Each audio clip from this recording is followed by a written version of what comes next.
하나님 말씀은 야고보서 5장 12절 말씀입니다. 야고보서 5장 12절 말씀 한 절 말씀입니다. 신약성경 375페이지에 있습니다. 우리 같이 한 목소리로 읽겠습니다. 내 형제들아 무엇보다도 맹세하지 말지니 하늘로나 땅으로나 아무 다른 것으로도 맹세하지 말고 오직 너희가 그렇다고 생각하는 것은 그렇다 하고 아니라고 생각하는 것은 아니라 하여 정죄의 받음을 면하라. 아멘. 어릴 적 친구들과 함께 이야기를 나누다가 보면은 진실에 대해서 또는 거짓에 대해서 논쟁이 붙을 때가 있습니다. 그러면 내 말에 대해서 좀 확신을 가지고 이게 사실이다라는 것을 표현하기 위해서 내가 하나님께 맹세한다 라고 말할 때가 종종 있었는데요.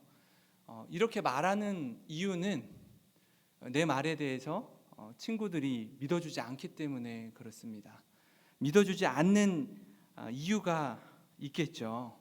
왜 하나님까지 찾으면서 내 말에 대한 진위와 또는 내가 어떤 일을 이루겠다라고 했을 때 그 약속에 대한 다짐, 이것들에 대해서 왜 하나님까지 동원하면서 우리의 진실 또는 다짐에 대해서 이야기하는 걸까요?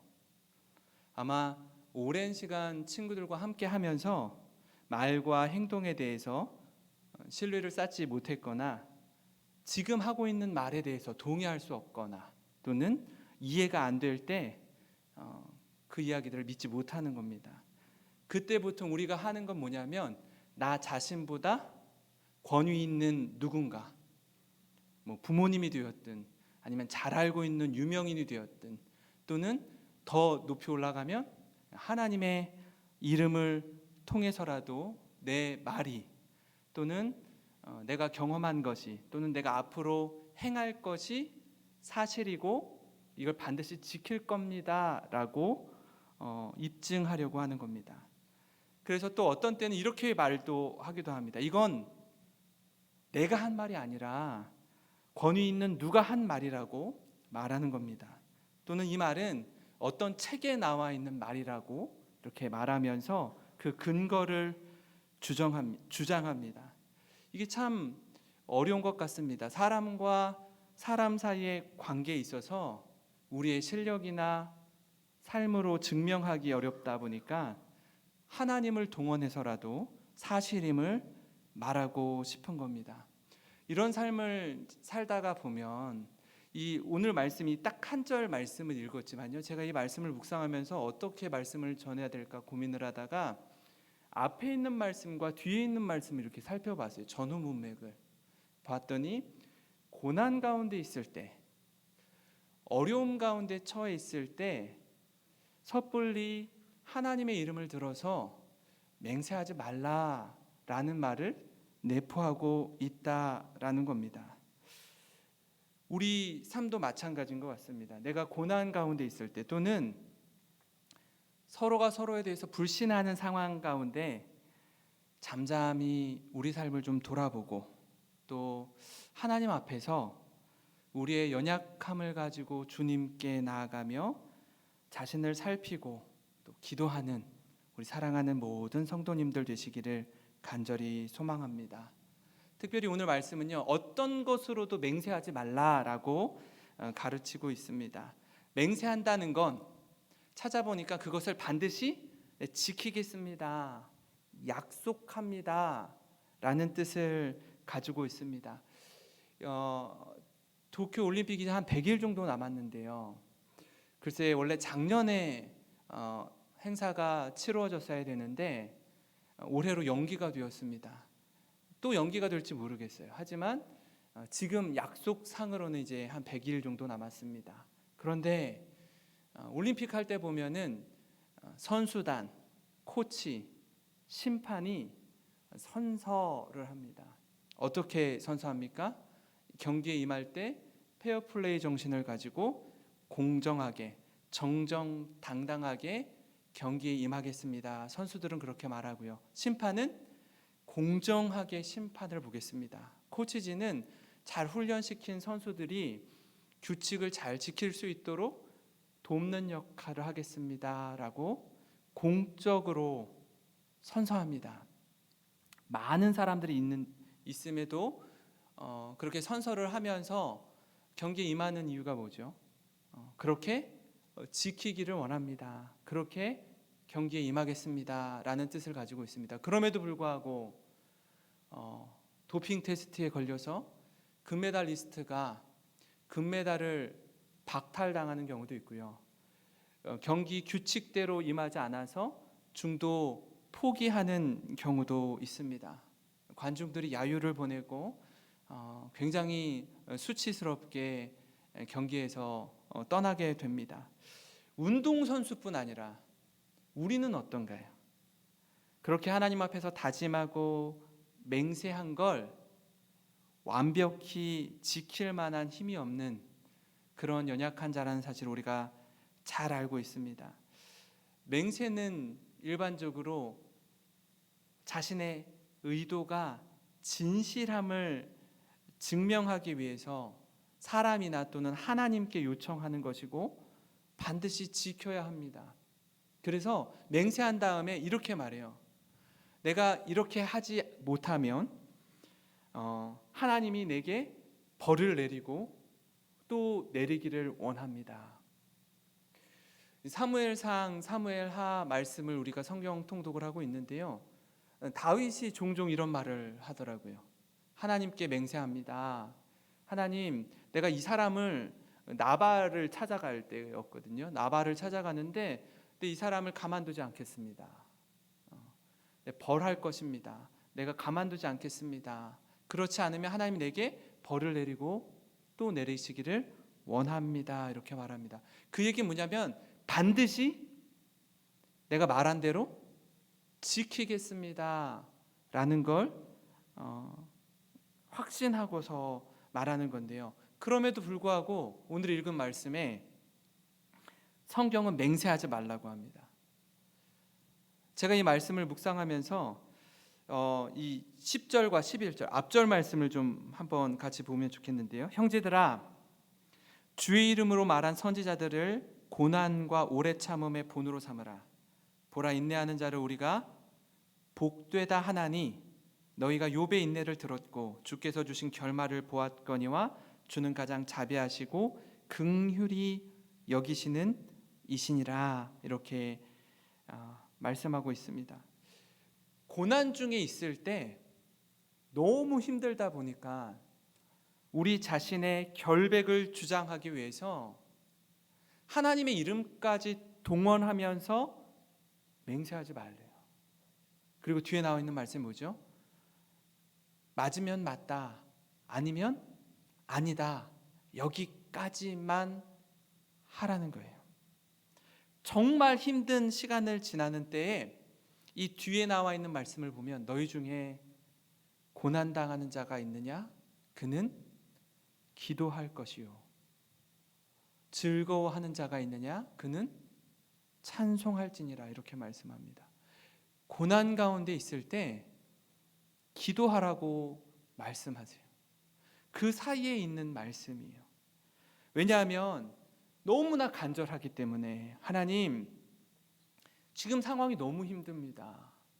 하나님, 저 도와주셔야만 합니다 라는 마음으로 하나님의 이름으로 이 난감한 상황, 이 고통스러운 상황을 타개하기 위해서 우리는요, 그런 상황에 처하다 보면 우리 살기 위해서 하나님의 이름을 동원해서까지 거짓말하는 경우도 있기 때문에 그래요.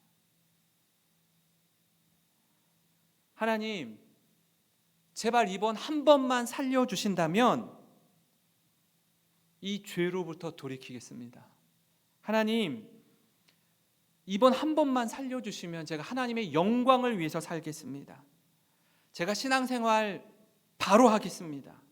하나님, 헌금 생활 바로 하겠습니다. 여러 가지 약속들을 합니다. 하나님께 맹세를 해요. 그래서 하나님이 그 어렵고 힘든 고난의 시간들을 통과하게 하시고 또 기적과 같이 살려주시고 회복시켜 주시는 은혜를 우리에게 허락해 주시는데, 그리고 나서 모르는 척하는 거예요. 너무나 힘들고 괴롭고 고통스러울 때 하나님 살려만 주시면, 도와만 주시면, 이 어려운 길을 헤쳐나가게만 해주시면 무엇이든지 하겠습니다 라고 그렇게 절박하게 기도했는데, 맹세했는데, 다짐했는데, 살만하면, 숨쉴만 하면, 여유가 생기면 하나님 제가 언제 그랬죠? 저 기억나지 않는데요. 하나님 제가 이 문제 제가 뚫고 나간 거 아닌가요? 제가 알아서였지 하나님이 도와주신 건가요? 이런 식으로 오리발을 내미는 거예요. 이런 식으로 모른 척하고 또 내 마음대로, 내가 하고 싶은 대로 사는 겁니다. 눈 하나 깜짝하지 않고서도 그렇게 여호와의 이름을 망령되이 일컫는 겁니다. 그만큼 우리는 지극히 자기중심적인 존재이고 약하고 악한 자라는 사실입니다. 그래서 나오는 말씀이 오늘 12절 말씀인데요. 내 형제들아, 무엇보다도 맹세하지 말지니 하늘로나 땅으로나 아무 다른 것으로도 맹세하지 말고 오직 너희가 그렇다고 생각하는 것은 그렇다 하고 아니라고 생각하는 것은 아니라 하여 정죄의 받음을 면하라. 지난 주일에 재직회가 있었어요. 그리고 지난 주일에 노회가 있었습니다. 재직회나 노회를 할 때 그 사회를 보는, 제가 교회에서 재직회를 할 때 사회를 볼 때나 노회에 가서 노회장님이 사회를 볼 때나 이렇게 여러 가지 의견들을 조율하고 서로 나누고 토론하다가 마지막에 하는 말이 있죠. 가하면 예라고 하십시오. 아니면 아니라고 하십시오. 꼭 그렇게 마무리를 합니다. 분명하게 의견을 수렴하고 정리해서 하나하나의 안건들을 지나갑니다. 그 이상도 이하도 아니라는 겁니다. 그런데 내 명예를 걸고 내 목숨을 걸고 이런 표현을 사용하면서 우리가 진실함을 나타내고자 하는데요. 당시에도 마찬가지로 많은 유대인들이 여호와의 이름을 망령되이 일컫지 말라라고 하니까 하나님의 이름 대신에 하늘을 걸고 땅을 걸고, 아니 당시의 수도였던 예루살렘 성을 걸고 헛맹세를 하는 겁니다. 그런 것들로 맹세하지 말라라고 말씀하세요. 마태복음 5장 33절부터 34절 말씀에 예수님이 이렇게 산상수훈에서 말씀하시는데요.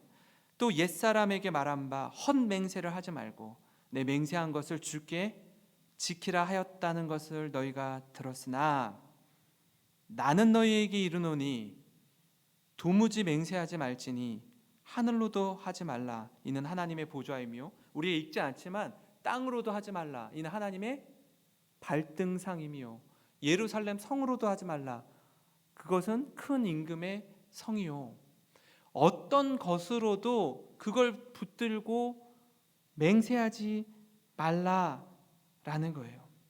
다시 말하면 너희들 제자들이 다른 증거를 대지 않아도 될 만큼 진실함을 가지고 말을 하고 행동을 하는 사람이 되기를 원하신다라는 겁니다.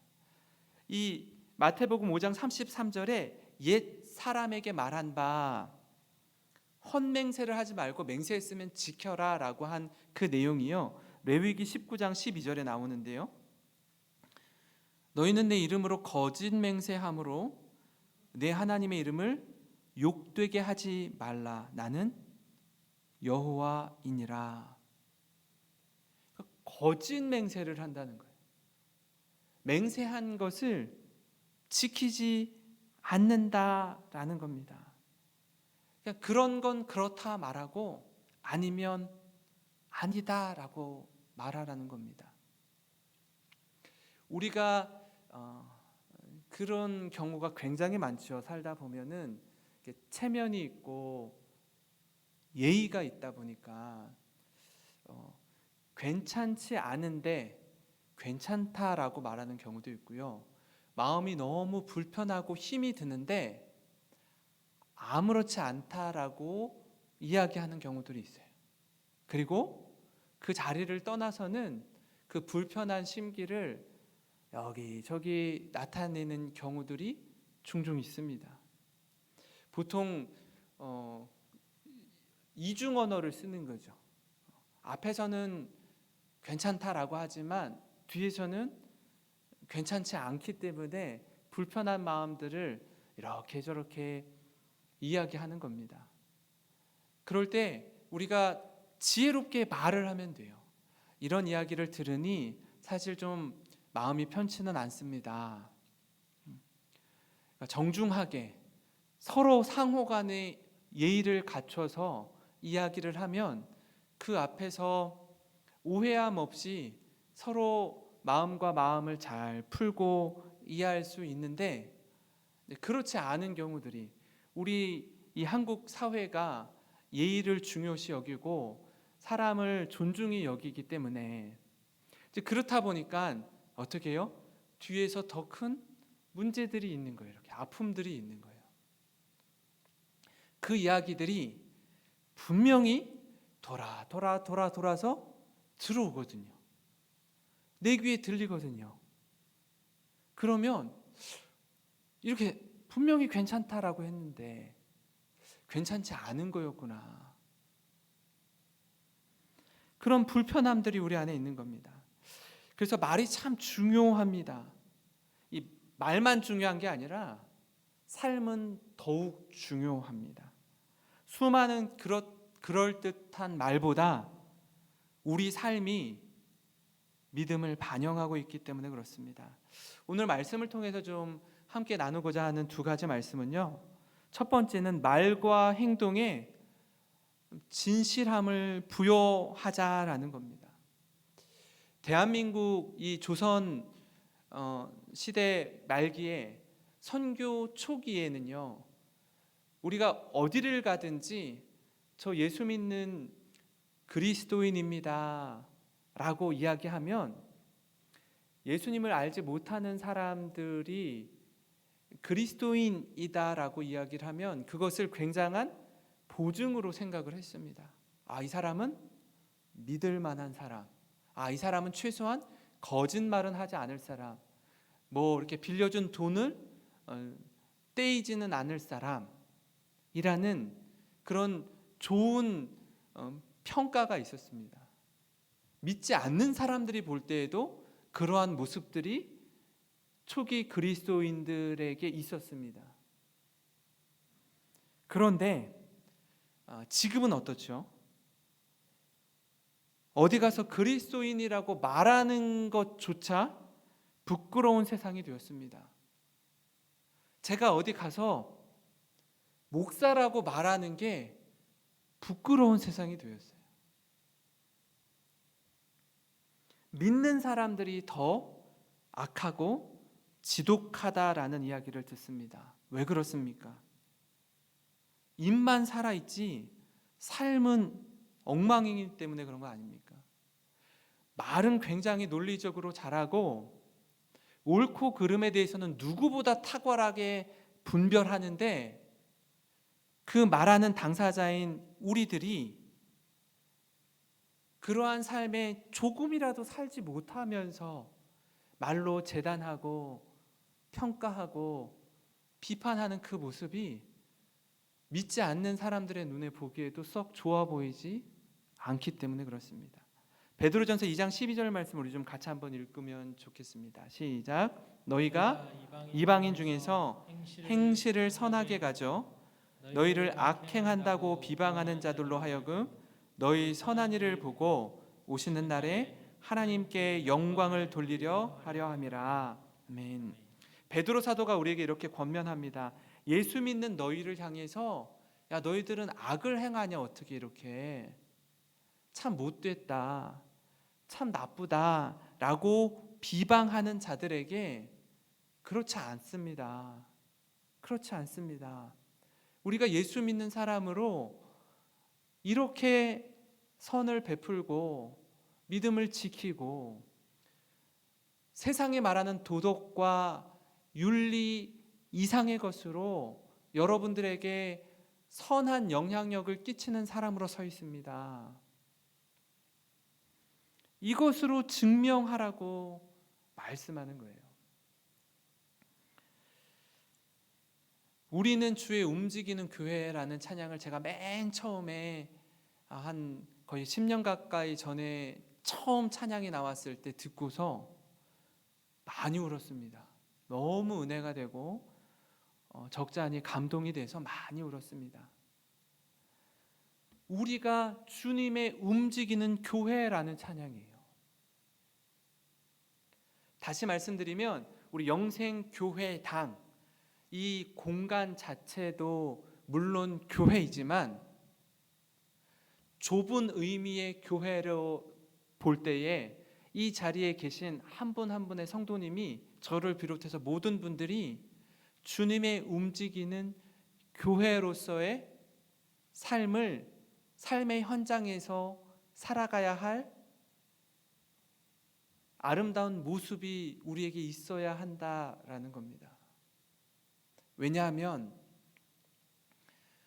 하나님이 우리를 보실 때도 그렇고요. 세상 사람들이 우리를 볼 때에도 이 교회 건물을 향해 보면서 손가락질하는 건 아니에요. 교회가 저래서 되겠나라고 할 때 그 교회는 우리를 가리키는 거예요. 우리를. 예수 믿는 그리스도인들을 가리키는 겁니다. 교회 건물은요, 예수 믿는 그리스도인들이 모였을 때 교회가 교회다울 수 있죠. 십자가가 걸려있고 공간 자체가 교회의 모습을 띠고 있지만 이곳에서 술을 판매하고 이곳에서 숙박업을 하면 이곳은 껍데기는 교회의 모습처럼 되어 있지만 내용은 그렇게 담아내지 못하는 공간이 될 수 있다라는 겁니다.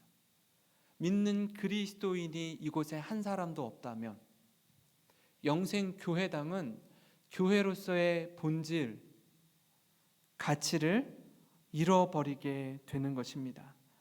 그렇기에 하나님께서 허락하신 삶의 자리마다 특별히 이 코로나로 지금 또 거세게 몰아치고 있는 이때에 저와 여러분이 말하는 것이나 행동하는 것에 있어서 진실함으로 살아내는 그리스도인 되시기를 주님의 이름으로 축원합니다.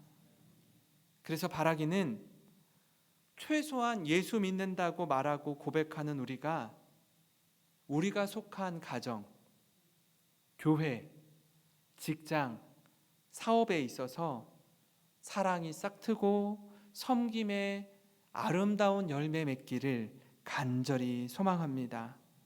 요한복음 13장 35절을 보시면 너희가 서로 사랑하면 이로써 모든 사람이 너희가 내 제자인 줄 알리라 이렇게 말씀합니다. 우리가 서로 사랑할 때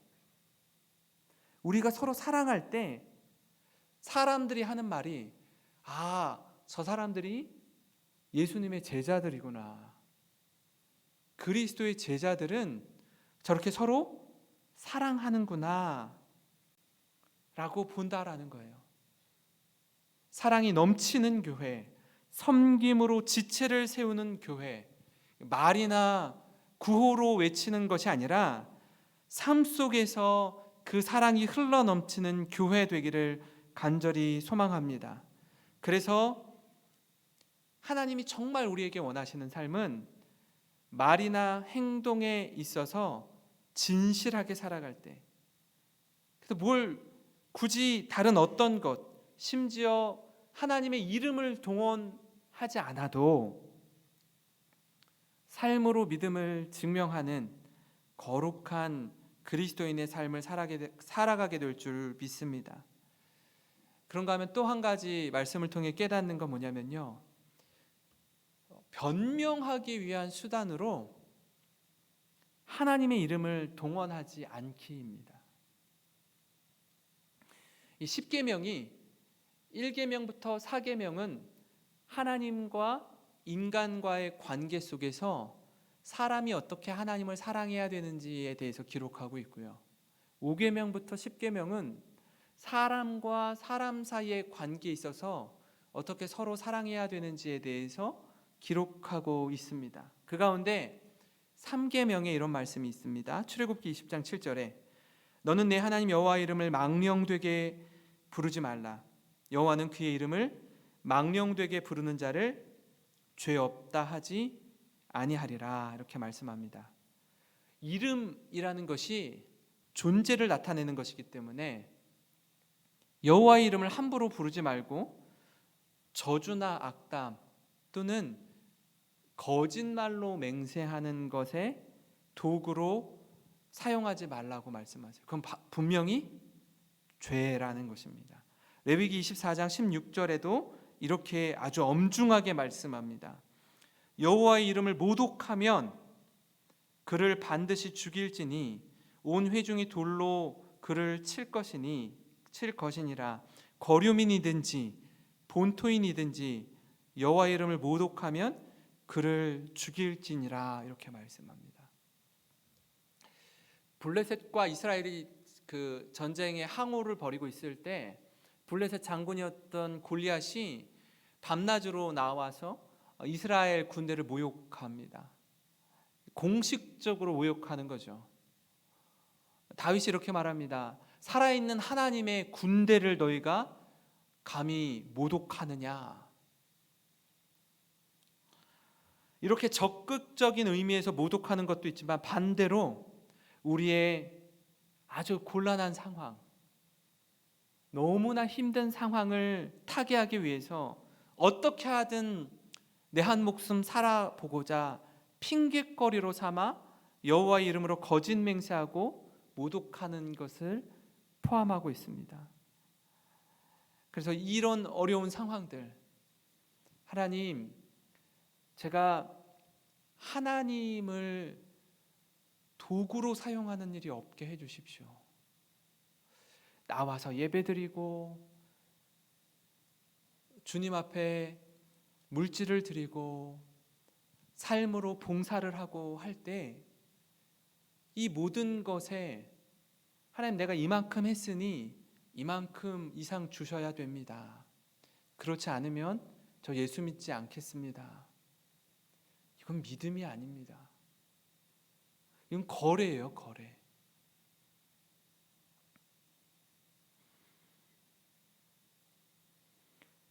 우리의 모습, 이 한국 교회의 지금의 모습이 어떻습니까? 혹 하나님의 이름을 모독하는 세상에서 살아가고 있지 않습니까? 하나님의 이름이 땅에 툭 떨어져 있습니다. 누가 이렇게 만들었습니까? 우리 자신 아닙니까? 하나님의 이름이 거룩히 여김을 받도록 믿음의 삶을 살고, 또 굳이 하나님의 이름으로 맹세하지 않아도 분명히 그런 건 그렇다, 아닌 건 아니다라고 말하면서 믿음의 삶을 살아가는 우리가 되었으면 좋겠습니다. 특별히 이 혼란하고 어려운 시대에, 한국 교회가 위기라고 말하는 이 시대에 주님의 은혜와 긍휼을 구하며 엎드리는 우리가 되기를 간절히 소망합니다. 제가 이렇게 곰곰이 말씀을 묵상하며 생각했습니다. 오늘에 이르기까지 하나님께서 이 대한민국 땅 가운데, 이 한국 교회 가운데 말로 다 할 수 없는 은혜를 많이 부어주셨는데 교회 목회자들을 비롯해서 예수님을 믿는다라고 말하는 그리스도인들이 그 영광스러운 이름을 땅바닥에 떨어뜨렸구나 하는 마음을 많이 생각하게 됐습니다. 하나님께 다시 한번 은혜를 부어달라고. 그래서 주님의 이름을 존귀하게 여기며 믿음에 합당한 삶을 사는 우리가 되도록 주님 인도하여 주시옵소서. 그 마음이 우리에게 있기를 원합니다. 사랑하는 우리 영생교회 모든 성도 여러분, 고난 가운데 계십니까? 기도의 자리로 나아가기를 원합니다. 정말 힘들고 어려울 때 하나님, 주님밖에는 내가 사모할 리 없고 내가 의지할 분이 없습니다. 도울 힘이 없는 인생 의지하는 것 아니라 우리의 경험과 지식과 인맥과 그 어떤 것 의지하는 것 아니라 여호와 하나님을 의지하며 믿음으로 나아가는 우리 모든 성도님들 되시기를 주님의 이름으로 축원합니다. 축원합니다. 우리 이 시간 같이 찬양 드리고 함께 뜨겁게 기도하는 시간 갖도록 하겠습니다. 나 무엇과도 주님을 바꾸지 않으리.